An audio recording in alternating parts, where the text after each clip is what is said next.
Hey, welcome back to the ride.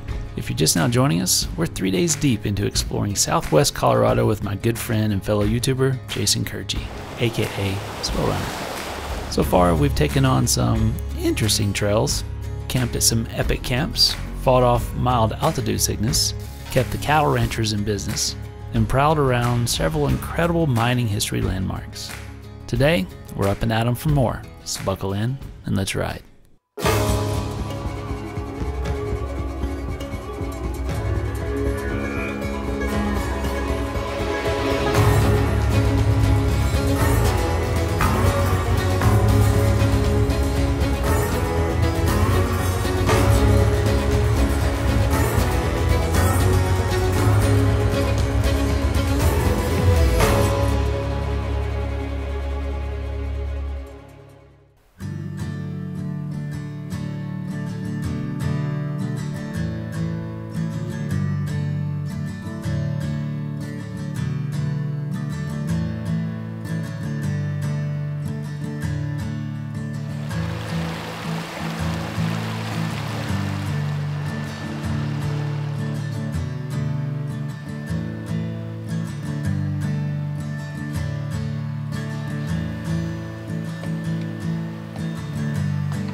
Another amazing trail, just gorgeous, just technical enough to make it fun.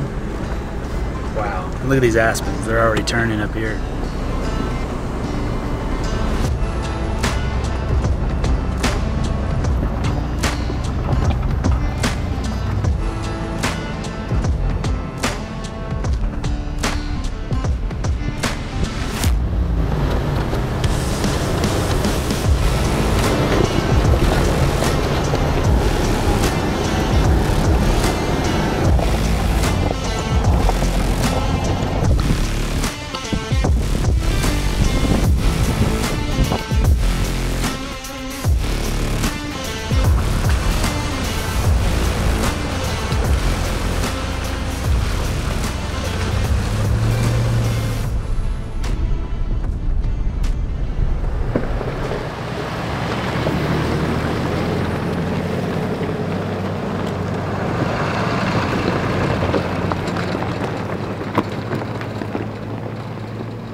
Hey, and it's for sale.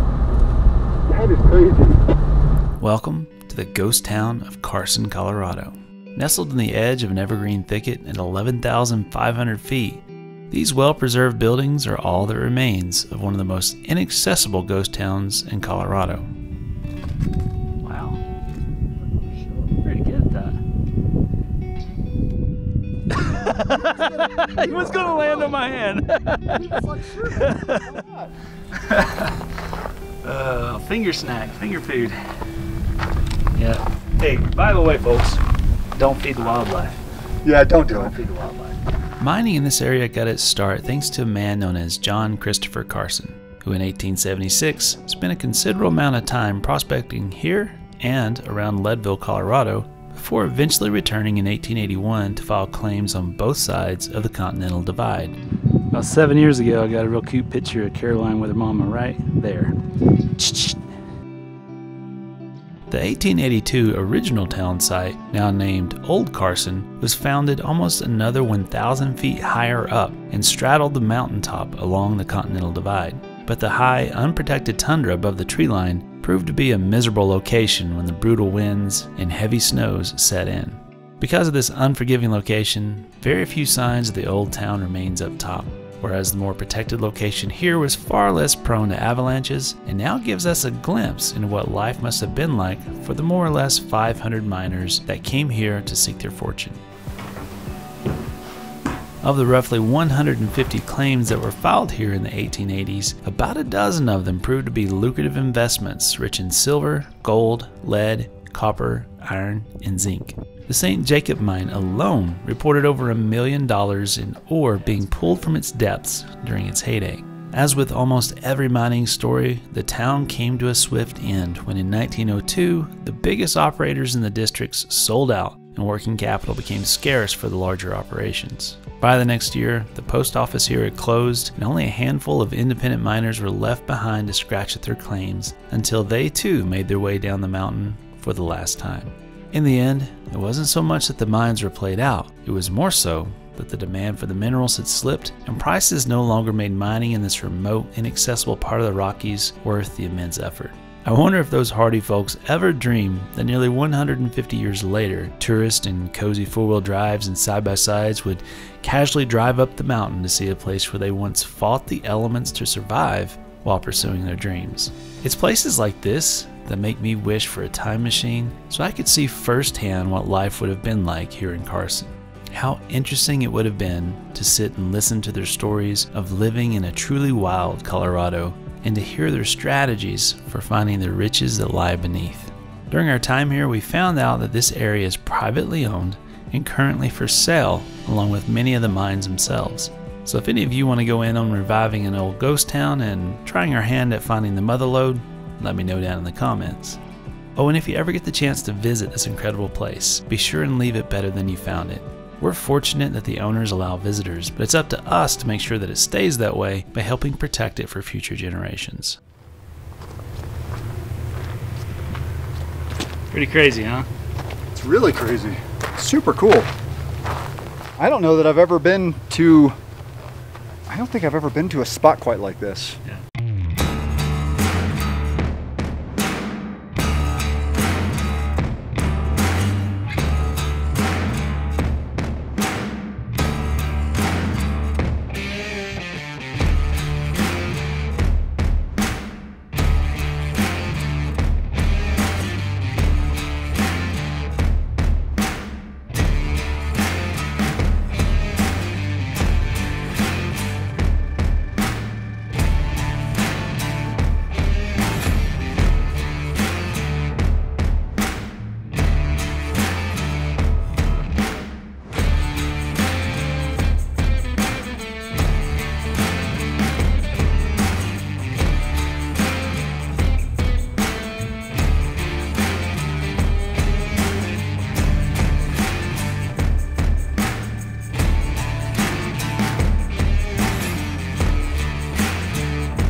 little bit of a climb here.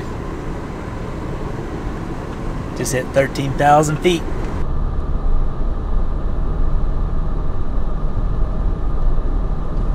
Oh, gosh, this is crazy. Just crazy. Every time.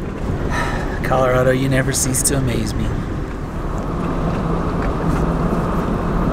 After reaching the summit, it was time to do what all good social media aficionados do. Snap a few pictures for the gram and that YouTube thumbnail.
Think this will work?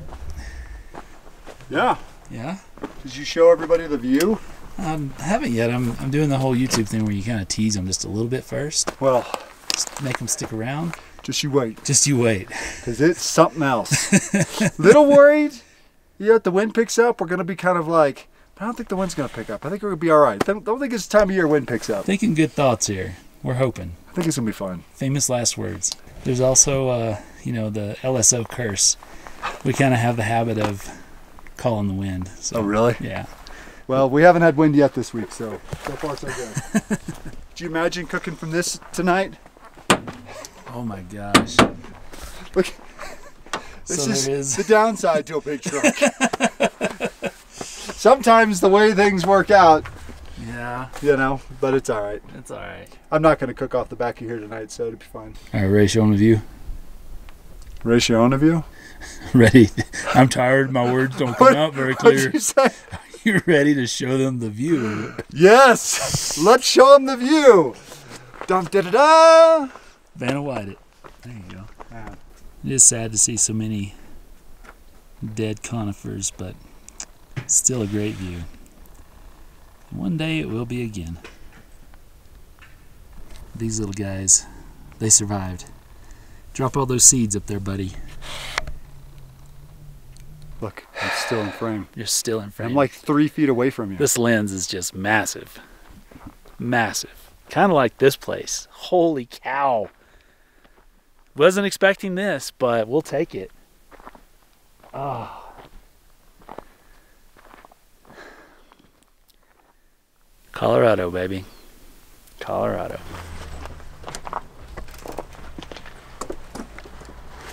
I have to say, full-size rigs are looking fun. They have their disadvantages, but I'd like to try one just to see. All right, I cheated. I already got the tent set up. I didn't film it. We're wore out. Been going hard again today. Supper time. I don't even know what I'm making. Probably since we've had steak 2 nights in a row, it's time for something a little easier. Maybe how about some chicken?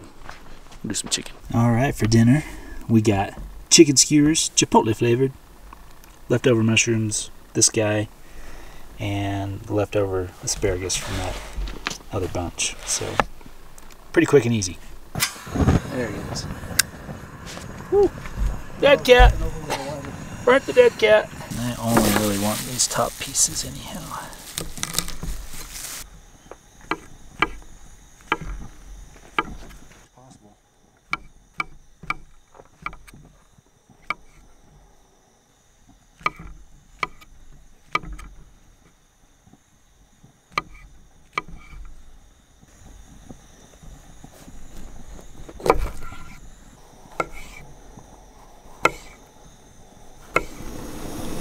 Look, Yeah, healthy food.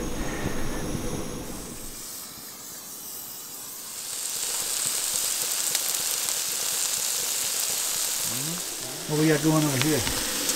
Well, phase one is Brussels sprouts, cucumber, zucchini, whatever that stuff is, some orange pepper, some really, really hard asparagus shoots, some nice tender thingies at the end, some mushrooms in there. The real winner though is the Brussels sprouts. That's going to be good. Stage two, I'll spread this out and I'll throw a couple filet mignon in the middle. Oh, 2 of them. Oh my gosh. So that's what we got going on. Nice. We'll check over here. About time to stir this business all around. Smells good too.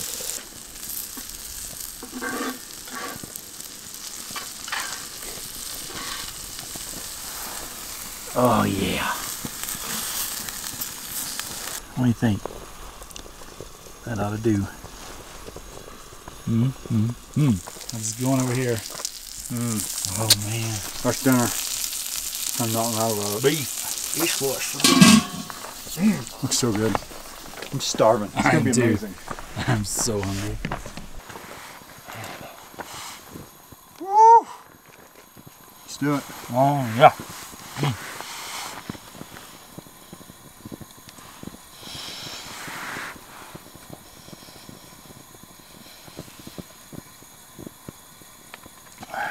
That's the stuff.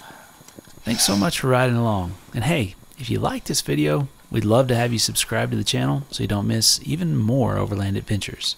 And if you've been around a while and love what we share, then please consider joining these fine folks and supporting us and keeping the adventure alive over at lso.link/support.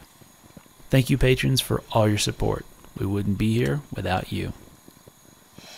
That went a lot of fat. That's the best part.